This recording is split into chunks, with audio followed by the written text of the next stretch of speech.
Greetings, free thinkers. Welcome to the Hoggcast. How are you doing today? Hope you're doing fine. I certainly am. Okay, what do we have for you on today's episode? We have for you a clip to watch and then a development that's been made public in Twitter. Well, various places, but Twitter's like the go-to place, being the public square. Now, this is a clip that was played on CNN, and it's a lieutenant, a Texas Department of Public Safety.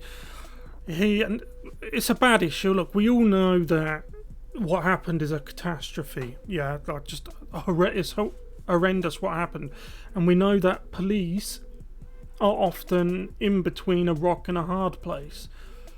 But in my opinion, and in the opinion of quite a few people, the fact that they didn't go in whilst it was happening, and by it happening, I'm sure you know exactly what I mean.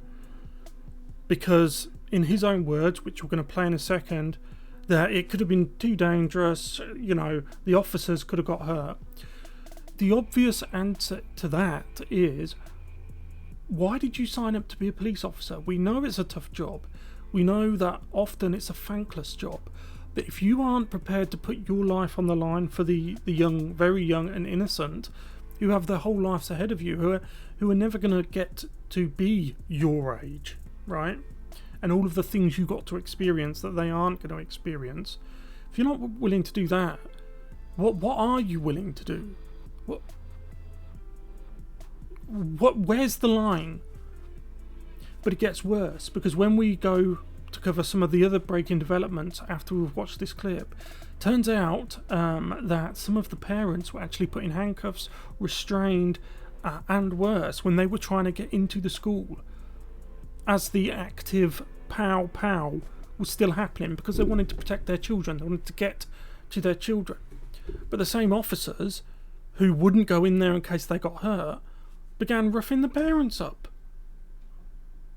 It's a sign of the sickness, the backwards, the inside out, lack of common sense, nothing makes sense environment that we live in Western society now. Yeah? So let's get into this video. If you haven't yet though, please like the video, subscribe to the Hoggcast, hit the notification bell and share the video around if you find it informative. Have a membership scheme which you can join. There's a join button next to the sub button. I have 8 amazing, beautiful members who honour and humble me that they support the Hoggcast in these trying times in this quiet little corner of the internet. Okay, so first the clip. 4 officers that arrived on scene. There was 3 officers that arrived. They made entry at one of the entrances where the gunman actually made entrance to. We had another 4 officers that made entry at the other entrance of the school. So there was officers inside that school. As they were taking gunfire, they were also calling in for reinforcement, backup, tactical teams, snipers, any additional personnel that could arrive to assist, to not only with the situation, but also to assist in evacuating students and teachers. At that time, that's when a U.S. Border Patrol tactical officer arrived, also with a Zavala County Sheriff's deputy, as well as 2 additional Uvalde Police Department officers were able to go into that classroom with a ballistic shield as cover. And of course, we know that one of those officers, an agent, actually was shot, was grazed at the top of the head, but they were able to shoot and kill the suspect and preserve any other life. We know that there was other injured children inside that classroom that they were able to save as well and get them to cover. And at that point, it became a recovery process, a rescue operation, trying to rescue the injured and also any other potential children or teachers that were inside those classrooms. But don't current best practices, Lieutenant, call for officers to disable a shooter as quickly as possible, regardless of how many officers are actually on site? Correct. The active shooter situation, you want to stop the killing, you want to preserve life, but also one thing that, of course, the American people need to understand is that officers are making entry into this building. They do not know where the gunman is. They are hearing gunshots. They are receiving. So go towards the gunshots. If you don't know where he is and you can hear them, go that way. Look, I know the job's hard. Look, I know the job's hard, right? I used to be back the blue. I'm not anymore, of course, for obvious reasons. And a lot of conservatives are like that now, yeah. You signed up for it. It would be bad enough if it was like adult men, but even worse if it's adult women. But you're talking about kids, man. Come on, right? And it seems like the only people you took action against were the parents, and we'll get to that in a sec. Let's continue watching this clip. Gunshots. At that point, if they proceeded any further, not knowing where this suspect was at, they could have been shot. They could have been killed, and at that point, that gunman would have the opportunity. No, sorry. So he's going to finish by saying at that point the gunman would have had the opportunity to do X, Y, Z. No. So what he's saying essentially is the safety of the police officers was more important than the kids. Now, from a self-preservation point of view, you could make, in my opinion, a weak argument that that is the case. However, you signed up to be the shield, of the innocent. Almost did a Game of Thrones quote there. The shield that guards the realms of men. The watcher on the walls. What else is it? The watcher on the walls. The shield that guards the realms of men.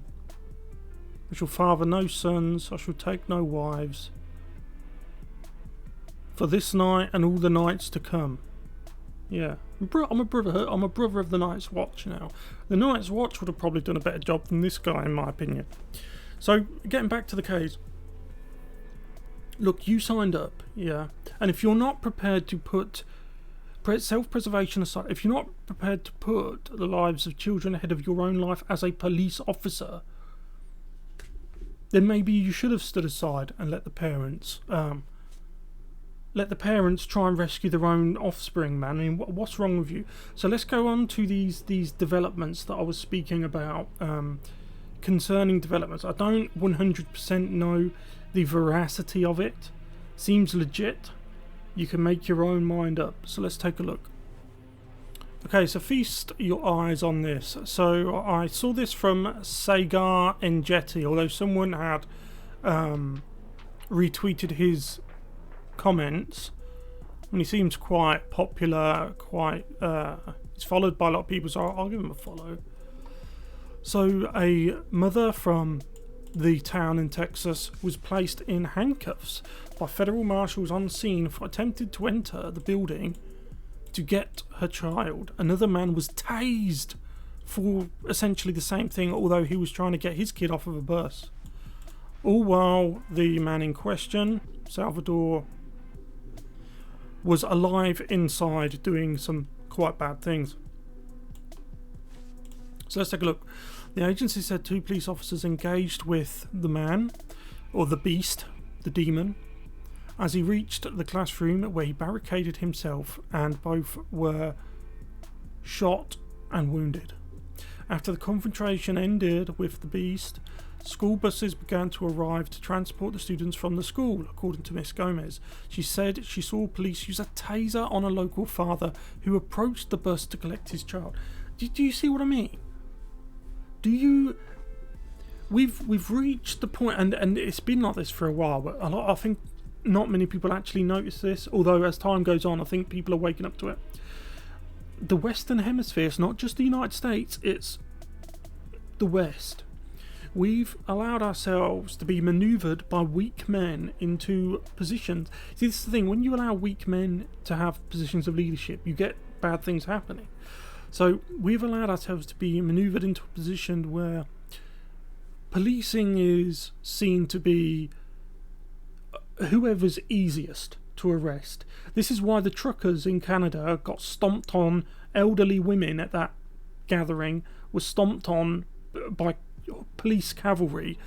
But when BLM and Tifa do their usual stuff that they do day in, day out, every single summer, the police literally bend the knee. They literally take a knee. They bend the knee in submission to BLM, right? But you couldn't do anything, right? Because we've become a society of we only police which is easiest to police. For example, it was easier for these officers to taser the local father and handcuff a mother than it was to go in and save the lives of those kids. It was easier to do that. And now I've said that, you will notice this in society all the time. They didn't do that to the shooter, no, of course, but they did that to us. That's how it felt, Miss Gomez said. Yeah, this is what I mean. Because it's easier to go for you. That's why they did it. Thursday's rise in anger came after more than 1,000 people from this grieving city gathered on Wednesday night for the prayer vigil. God is with us tonight, Pastor Tony Grubin of Baptist Temple Church told the people gathered at the Fairplex. That's an American word. I don't know what a Fairplex is. So we have the next one. State officials have said that local police were at the school within minutes of the beast entering the building and exchanged gunfire, but they were unable to gain access to the classroom where he barricaded himself in, firing on officers. You should have done whatever you had to do to get in there. Right, you really should. It's not about barricades or your safety. It's about theirs. Yeah, think of it. It's 19, isn't it? 19 innocents gone. They'll never have a prom. They'll never get to go to McDonald's. They'll never get married, never get the first job, never take the driving lessons. Even if you could have saved 2 or 3, I know it's not like, oh well, you saved them all, but couldn't you have tried? Yeah. Again, I know it's a hard job. I know a lot of the time the police are in between a rock and a hard place, but there are some things that are beyond rock and hard places. Yeah. There's some things that are beyond that, in my opinion. So Miss Gomez, a farm supervisor, said that she was one of numerous parents who began encouraging, first politely and then more urgently, police and other law enforcement to enter. After a few minutes, she said federal marshals approached her and put her in handcuffs. Just unbelievable, isn't it? Telling her she was being arrested for intervening in an active investigation. The fact that they could even do that shows you that there's a sickness in society. The fact that they could, well, it will just be easier if we go and arrest her. Yeah, there is zero understanding at all, no leeway given, no acceptance. I don't want to use the word tolerance because you don't have to tolerate upset and grieving parents. It's not for you to tolerate. Yeah, especially if that's just happened to their child. You don't need to tolerate that. You should accept it. But there isn't any acceptance. There isn't any understanding. It's just, well, she's making a loud noise, let's just go and arrest her, because it's easier. It's easier than going in there and dealing with the beast. Yeah? It's a shame because there's people out there who would love to be police officers, conservative people, who for whatever reason feel like they couldn't or shouldn't apply, and they would make excellent right-wing people. They would make excellent police officers because they would protect the community they serve in. Instead, we get politicians in badges. That's what they are. That's what I think. It's just my opinion that modern policing has become politicians in uniform. That's just my opinion. Anyway, look, I'll let you know. Let me know what you guys think about this in the comment section below. Thank you very much for watching. I'll see you in the next one. Goodbye.